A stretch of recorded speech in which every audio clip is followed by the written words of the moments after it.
Saud. And this is one of those hadith, you know this, everyone knows this hadith, it's not new. And there's a number of hadith where the Prophet ﷺ is asked these type of questions.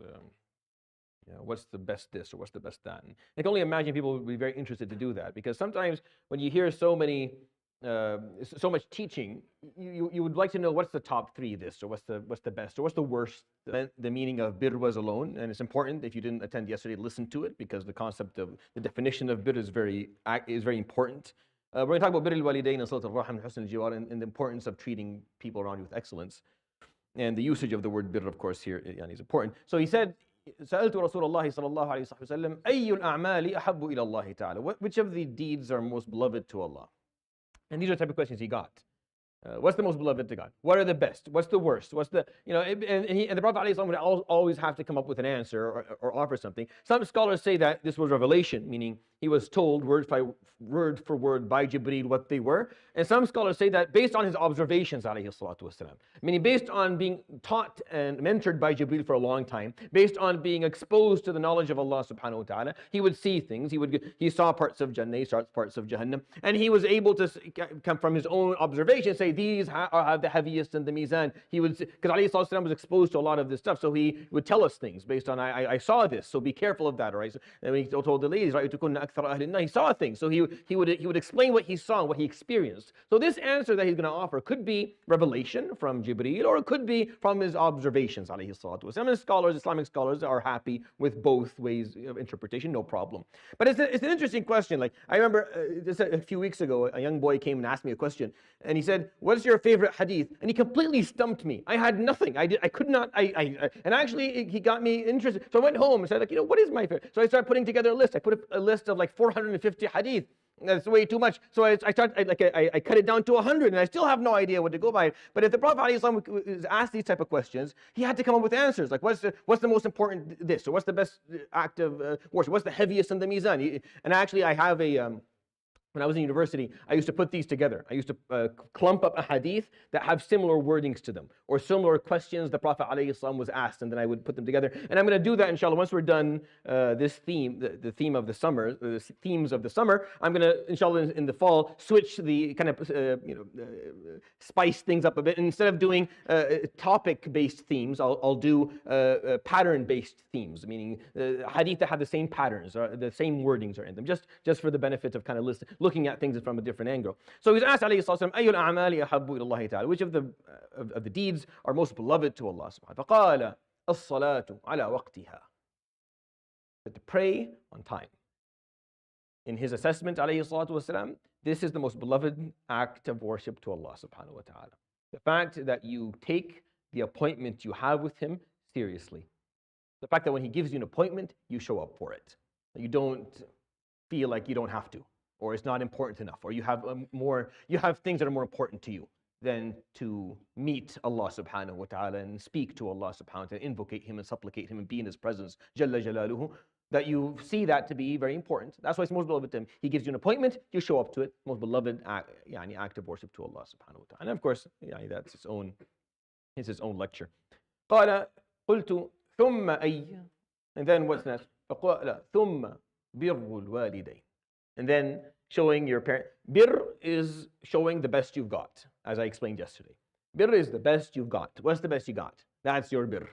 And the standard of that will differ from one person to the other. One person's bir may be better than someone else's, or less, based on the person, based on how much, who they are and what they've done. But bir is the best you've got. What's your best? You show your best.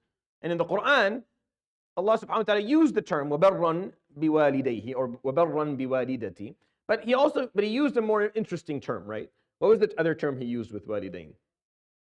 It's not bir, there's another word. Ihsana, right? وَبِالْوَالِدَيْنِ إِحْسَانًا. And that's really to explain bir. Ihsan is excellence, and excellence is also subjective. These are subjective terms, bir and ihsan. They're subjective. They're based on Allah's ihsan is not like mine. Allah's ihsan is, your ihsan is not like mine. If you do something with excellence, and I do with excellence, depending on our skill set, our age, our experience, our expertise, and what we're going through at the moment, we'll have different outcomes. But it's the best you got. That's why the word birrul walidayn means showing your parents the best you've got. The best. What's the best? That will differ depending on the situation, depending on the child, depending on the parent.